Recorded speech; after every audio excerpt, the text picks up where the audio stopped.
দরজা লাগাই দেয়। উনি আমার সাথে শারীরিক সম্পর্ক স্থাপন করে ভিডিও উনি ধারণ করে রেখেছিল। সেই জোরপূর্বক শারীরিক সম্পর্ক করে ভিডিও ধারণ, আবার কারো সঙ্গে ভিডিও কলে কথা বলে বিশেষ সময়ের স্ক্রিন রেকর্ড, এরপর ব্ল্যাকমেইল করে দিনের পর দিন চলে ধর্ষণ। বলছিলাম ঢাকা মেডিকেল কলেজ হাসপাতালের ক্লিনিক্যাল প্যাথোলজি বিভাগের প্রধান আজিজ আহমেদ খানের কথা। পেশায় চিকিৎসক হলেও তিনি ভয়ঙ্কর নারী নির্যাতনকারী।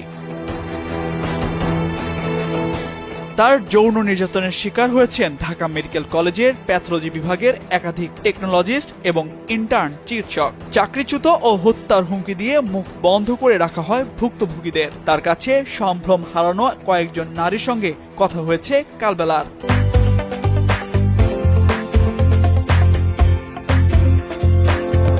তাদের জবানিতে উঠে এসেছে এই চিকিৎসকের ভয়ঙ্কর রূপ।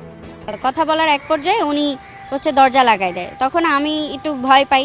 তারপরে উনি আমার সাথে ধস্তাধস্তি শুরু করে, গায়ে হাত দেয়। তারপরে এক পর্যায়ে উনি আমার সাথে শারীরিক সম্পর্ক স্থাপন করে। পরবর্তীতে যখন আমি কান্নাকাটি করে ওখান থেকে চলে আসি, তখন উনি আমাকে বলে ওভার দ্য ফোনে, হোয়াটসঅ্যাপে ফোন দিয়ে আমাকে বলে, যদি এই বিষয়ে আমি যদি কাউকে কিছু জানাই বা কিছু করি বা পুলিশের আশ্রয় নেই, আইনি আশ্রয় নেই, সেক্ষেত্রে সে আমাকে চাকরিচ্যুত করবে এবং সে আমাকে মেরে ফেলবে। তারপর আমি ভয়ে আসলে কাউকে কিছু বলতে পারিনি, জানাইতে পারিনি। তারপরে কিছুদিন পর সে আমাকে ব্ল্যাকমেল করার চেষ্টা করছিল, তার সাথে আবার শারীরিক সম্পর্ক করার জন্য সে আমাকে ফোর্স করে। তো আমি কোনোভাবে যখন রাজি না হচ্ছিলাম, তখন উনি ওনার রুমে নিয়ে আমাকে ডেকে নিয়ে যায়। ডেকে নেওয়ার পরে উনি ওনার ফোনে আমার সাথে যে প্রথমে যে সে শারীরিক সম্পর্ক করেছে, সেই ইন্টিমেটের যে ভিডিও, সেটা উনি ধারণ করে রেখেছিল। সেই ভিডিও দেখিয়ে সে আমাকে আবার ভয়ভীতি দেখায়। ভয়ভীতি দেখানোর পরে পরবর্তীতে সে এরকমভাবে ভিডিও দেখিয়ে আমাকে বহুবার সে ব্ল্যাকমেল করে শারীরিক সম্পর্ক করে।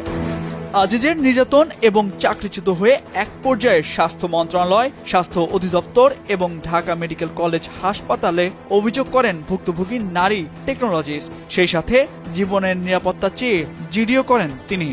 পরবর্তীতে আমি যখন দেখলাম যে আমার জানের আশঙ্কা আসছে, তখন আমি একটা জিডি করি, থানায় একটা জিডি করি। জিডি করার পরে পরবর্তীতে আমি স্বাস্থ্য অধিদপ্তর, স্বাস্থ্য মন্ত্রণালয়ে আমি চিঠি দেই, অভিযোগ দেই। তারপর ঢাকা মেডিকেলে অভিযোগ দিই। কিন্তু পরবর্তী আমি 3 মাস, 2.5 মাস থেকে 3 মাস আমি তাদের কোনো পাই না, ফিডব্যাক পাই না।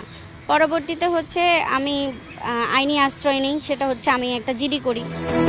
পরবর্তীতে 4 ডিসেম্বর ডাক্তার আজিজ আহমেদকে ঢাকা মেডিকেল থেকে নারায়ণগঞ্জের 300 শয্যা বিশিষ্ট হাসপাতালে সংযুক্তি করে স্বাস্থ্য অধিদপ্তর। বদলি হয়েও থেমে যাননি